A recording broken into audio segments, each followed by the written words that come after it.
African leaders have been challenged to take leadership roles in the fight against climate change in their various countries, other than always allowing donors to take the lead. Senior Research Fellow at the Center for Climate Change and Sustainability Studies at the University of Ghana, Dr. Bob Mantiao says the lack of commitment on the part of some African leaders in tackling the environmental crisis has contributed massively to the current situation. A lot of the climate change leadership in African countries are led by donor partners in terms of financing. Yeah. We want a situation where our government would take leadership roles and then seek collaboration. But frankly speaking, at this moment, a lot of the adaptation actions, a lot of the climate change actions that are happening in our part of the world are led by donor partners, and that is not right. That tells you we haven't even accepted the seriousness and the urgency of the problem that we are facing, first as Africans, and then, of course, as a global community. More than 120 world leaders are outlining their countries' plans to tackle climate change at the COP26 climate conference in Glasgow, Scotland. African leaders who have already addressed the conference are pressing home the need for rapid support from wealthiest states in solving the crisis. However, Dr. Mantiao is of the view awareness creation should be a priority. Climate change is happening, it's been happening for so long. There are people here in the continent who are not even aware, do not understand. They see things happening, but they don't realize what actually is happening. So yes, we should start using our own situations to create a requisite awareness, and then provide people the education, the skills, and the capacity to be able to take actions. The conference is expected to come to an end on November 12.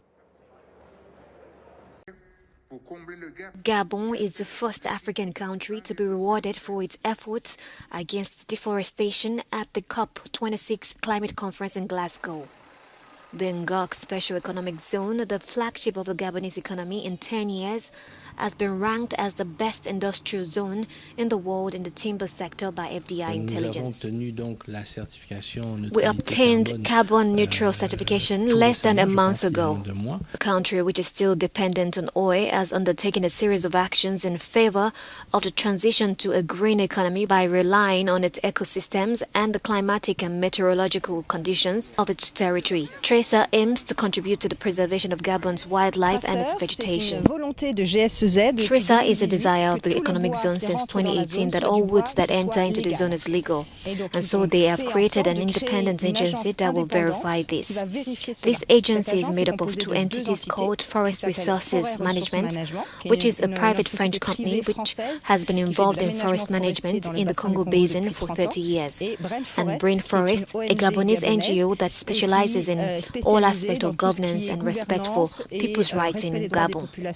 The main challenge of Green Gabon operational plan is to reconcile the needs of the current generations with those of the future generations. However, human-wildlife conflict risks compromising the country's biodiversity conservation efforts. The human-wildlife conflict in Gabon is a situation where the people pay a heavy price for the benefit of the international conservation. It is this challenge that must be reversed. This is why we call on ECCAS and the United Nations to help Gabon find the best mechanism. The economic use and development of renewable resources such as wood is a major challenge in Gabon. Pour le Gabon.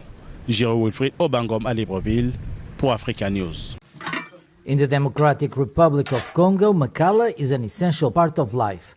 95% of the population uses this type of charcoal for cooking. It is also one of the main causes of deforestation. In Kisangani, in the north of the country, a women's association is producing green charcoal from sawmill waste. An environmental and social project launched by CIFOR, an international scientific organization dedicated to the research and protection of the forest and financed by the European Union. I've been working since 2002, but I wasn't getting by. Since the Forest Project trained us with the waste from the sawmill, we can now send our children to school and eat. Before, it was more difficult. The technique to produce makala is to pile up pieces of wood, cover them with green leaves, then with a thick layer of soil. The fire is lit inside and the carbonization process begins. Adding elements such as a chimney and side vents improves profitability and efficiency from 40 to 50% of unburnt wood down to 3 to 4%. The carbonization time is also reduced. Scientists are now looking at ways to improve this technique even further, in particular to protect workers from toxic gases. An average family consumes 150 kilos of makala per month, which means a budget of $10 to $18, when monthly incomes in the Democratic Republic of Congo vary between $50 and $100.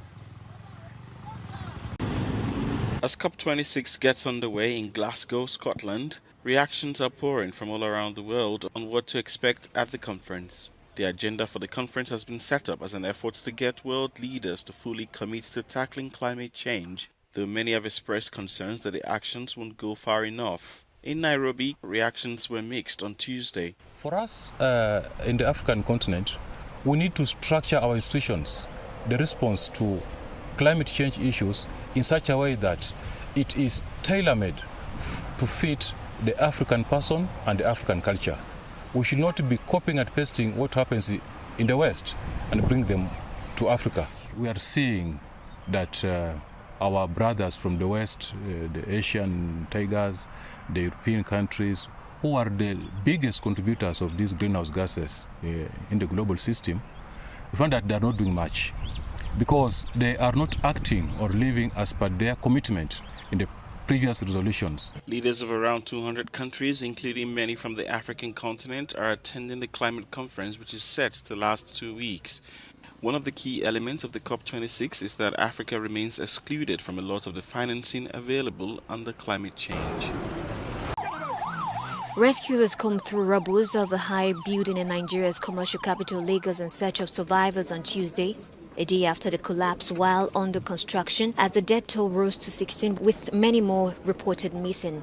Nigeria's Inspector General of Police visits rescue operations and calls for tighter rules governing building projects. I think we need to strengthen regulations that are necessary when constructions of such nature are going to take place.